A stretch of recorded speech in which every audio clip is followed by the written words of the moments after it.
Cricket world cup do and die مرحلہ اہم match میں آج پاکستان اور آسٹریلیا مد مقابل ہوں گے۔ شاہین شاہ آفریدی، عبداللہ شفیق، سلمان علی آقا اور زمان خان صحتیاب ہو گئے۔ قومی ٹیم نے بنگلور میں میچ کے لیے بھرپور پریکٹس کی۔ میچ پاکستانی وقت کے مطابق دوپہر 1:30 بجے شروع ہوگا۔ دونوں ٹیمز کی ورلڈ کپ میں پوزیشن کے لیے میچ انتہائی اہم ہے۔ محمد رضوان کہتے ہیں کینگرو سے مقابلے کے لیے بہترین کارکردگی دکھانا ہوگی۔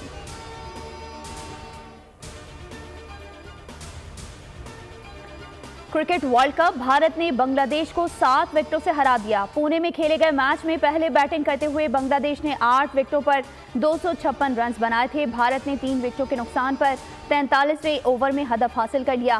شاندار century per Virat Kohli main of the match قرار پائے۔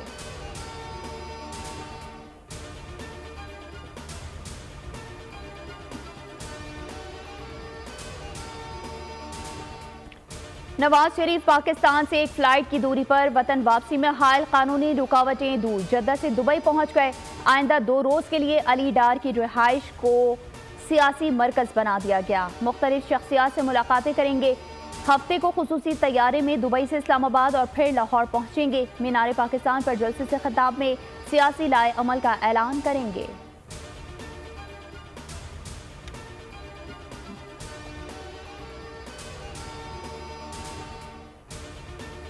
نواز شریف واپس آئیں گے، ترقیاتی کام دوبارہ شروع کریں گے، تمام ملکی مسائل حل کریں گے۔ سابق وزیر اعظم شہباز شریف کا پارٹی ترانے کی لانچنگ تقریب سے خطاب۔ کہا سب سے بڑا استقبال کر کے نواز شریف کا مان رکھنا ہے۔ پارٹی ترانہ پیش کرنے پر مریم نواز کو مبارکباد۔ مریم نواز نے لاہور میں تقریب سے خطاب میں کہا ماضی بھی نون لیگ کا تھا، مستقبل بھی نون لیگ کا ہے۔ نواز شریف ملک کو دوبارہ ترقی کی راہ پر گامزن کریں گے۔ مریم نواز کا فلسطینی عوام سے بھی اظہار یکجہتی۔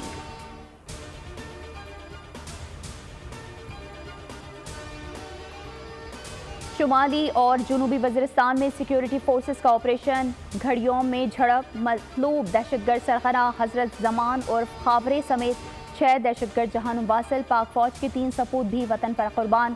شہداء میں لانس نائک تبسم الحق، سپاہی نعیم اختر اور عبدالحمید شامل۔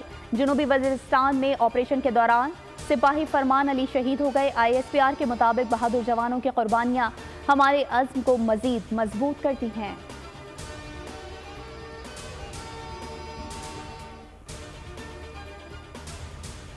سپہ سالار کا پاک فضائیہ کے آپریشنل بیس کا دورہ۔ 14 ممالک کی مشق انڈسٹریل کا مشاہدہ کیا۔ آرمی چیف کو بریفنگ دی گئی۔ ایئر چیف نے ماڈرنائزیشن کے لیے سپہ سالار کے تعاون کو سراہا۔ ISPR کے مطابق ایئر چیف نے کہا مشقیں ایک دوسرے کے تجربات سے سیکھنے کا موقع فراہم کرتی ہیں۔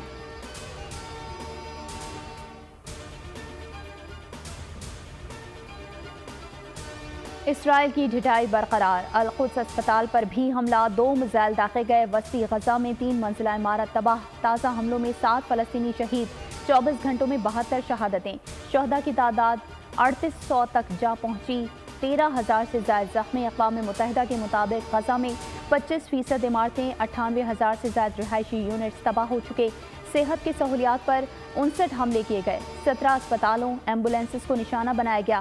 491 شہادتیں ہوئیں۔ 170 تعلیمی اداروں پر بمباری کی گئی۔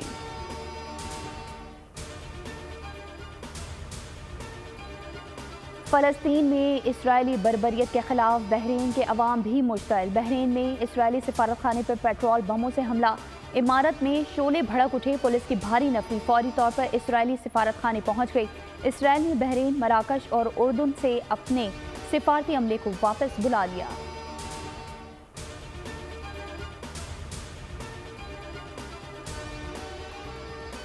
اور کراچی کے علاقے صدر میں پولیس مقابلہ، ڈاکو زخمی حالت میں گرفتار۔ پولیس کے مطابق ملزم کے قبضے سے اسلحہ اور چھینا گیا سامان برآمد۔ شناخت سمیر کے نام سے ہوئی۔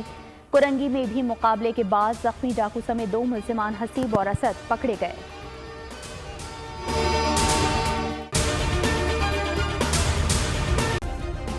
سبسکرائب کریں اور بیل دبائیں تاکہ کوئی خبر رہ نہ جائے۔